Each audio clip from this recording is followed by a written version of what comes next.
Assalamualaikum warahmatullahi wabarakatuh. Perkenalkan, nama saya Fitria Siska Prastiwi dari kelompok 4. Kami akan menyampaikan pekerjaan lapangan, bukti audit, dan kertas kerja audit.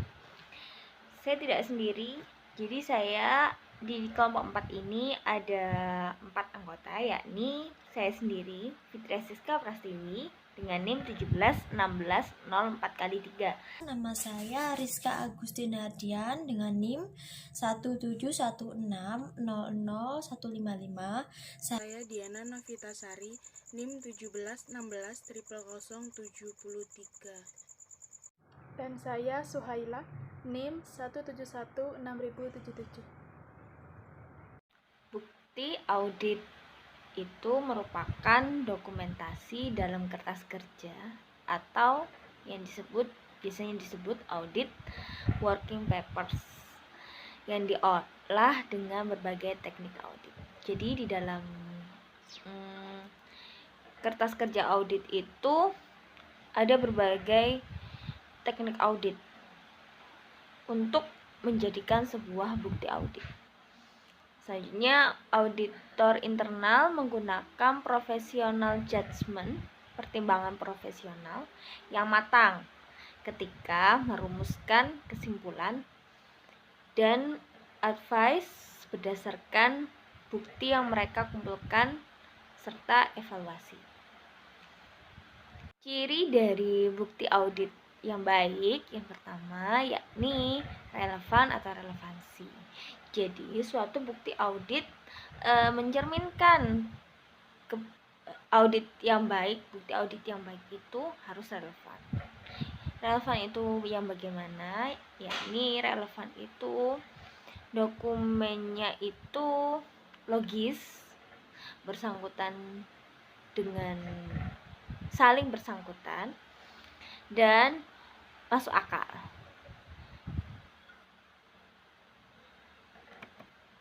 Yang kedua, ciri bukti audit yang baik yaitu reliability, yakni dapat dipercayanya suatu bukti terlihat dari tepatnya bukti itu masuk akal dan terpercayanya sumber bukti dan teknik untuk mendapatkannya.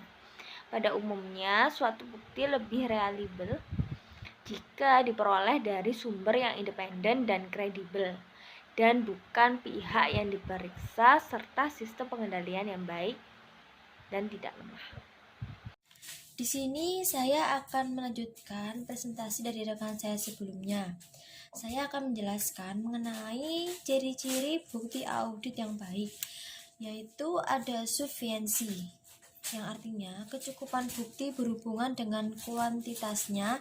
Harus ada cukup bukti faktual dan meyakinkan sehingga seseorang yang wajar dan tidak biasa akan sependapat dengan temuan auditor dan kesimpulannya. Selanjutnya yaitu untuk memastikan kertas kerja bermutu tinggi, bukti audit yang direkam dalam kertas kerja harusnya yang pertama akurat dan dapat dipercaya. Maksudnya adalah informasi dalam kertas kerja harus akurat dan dapat dipercaya. Jika kertas kerja yang ada hanya berupa soft copy atau disimpan secara elektronis, referensi yang cukup harus ada agar kertas kerja itu dapat diakses. Yang kedua adalah relevan atau ringkas. Informasi dalam kertas kerja harusnya cukup untuk memenuhi tujuan audit tersebut dan mengandung opini audit yang diberikan. Ini makna dari kertas kerja yang relevan. Di samping itu, kertas kerja haruslah singkat.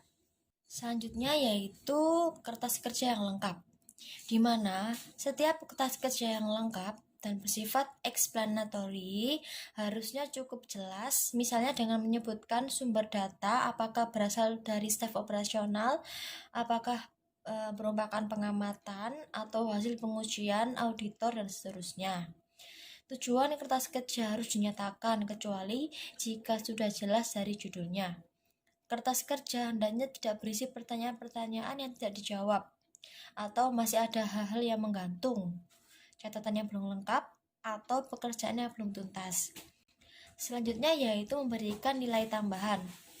Maksudnya, akar permasalahan dari temuan-temuan audit harus didokumentasikan untuk memberikan wawasan mengapa hal-hal tersebut terjadi, agar manajemen dapat memusatkan perhatian pada solusi yang tepat.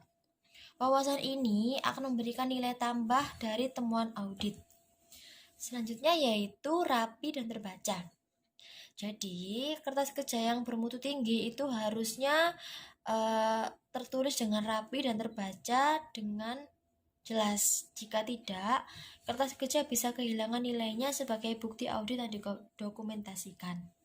Yang terakhir yaitu terstruktur, di mana struktur atau susunan kertas kerja hendak dalam format yang logis, yang secara jelas menunjukkan tujuan dari hal yang diuji, penjelasan tentang uji atau tes yang dilakukan, banyaknya sampel yang diambil, hasil pengujian, kesimpulan, yakni apakah ada kelemahan yang ditemukan memungkinkan memperbaiki proses dan peluang-peluang bisnis. Penjelasan dari kertas kerja audit adalah catatan yang dibuat oleh auditor mengenai prosedur audit yang ditempuhnya, pengujian yang dilakukan, informasi yang didapatkan, dan kesimpulan yang dibuatnya.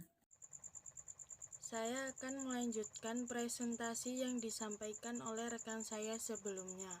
Teknik pembuatan kertas kerja. Yang pertama, pembuatan heading yang berisi nama klien, judul serta tanggal neraca. Dan yang kedua, nomor indeks. Dan yang ketiga, tick marks, pencantuman tanda tangan pembuatan maupun penelaah dan tanggal pembuatan serta penelaahnya.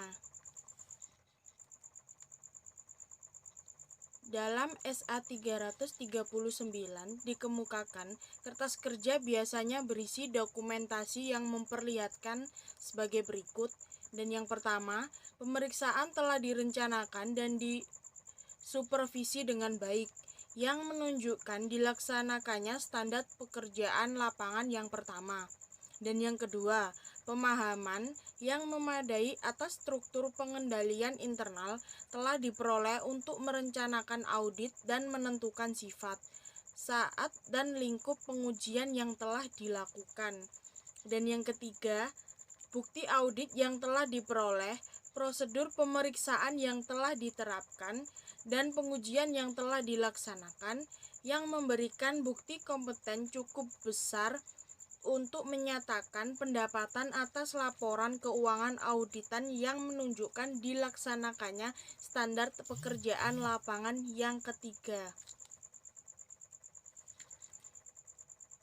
Hal yang perlu diperhatikan dalam pembuatan kertas kerja. Yang pertama, lengkap, dan yang kedua, teliti, ketiga, ringkas, keempat, jelas, dan kelima, rapi. Sekian presentasi dari saya, akan dilanjutkan oleh teman saya berikutnya. Di sini saya akan menjelaskan tentang tipe kertas kerja audit. Yang pertama yaitu program audit, yang kedua working trial balance, yang ketiga ringkasan jurnal penyesuaian dan jurnal pengklarifikasian kembali, dan yang keempat daftar pendukung, yang kelima daftar utama, yang keenam memorandum audit dan dokumentasi informasi pendukung. Selanjutnya yaitu keuntungan standarisasi kertas kerja. Yang pertama yaitu memastikan adanya pendekatan yang konsisten dalam semua audit, dengan demikian meningkatkan pengendalian mutu. Hal ini juga mencegah keterlewatnya informasi kunci. Yang kedua, memudahkan penjelasan ke klien jika temuan audit dipertanyakan. Dan yang ketiga, menentukan dalam melatih staf dengan standarisasi ini, staf yang tahu yang mereka.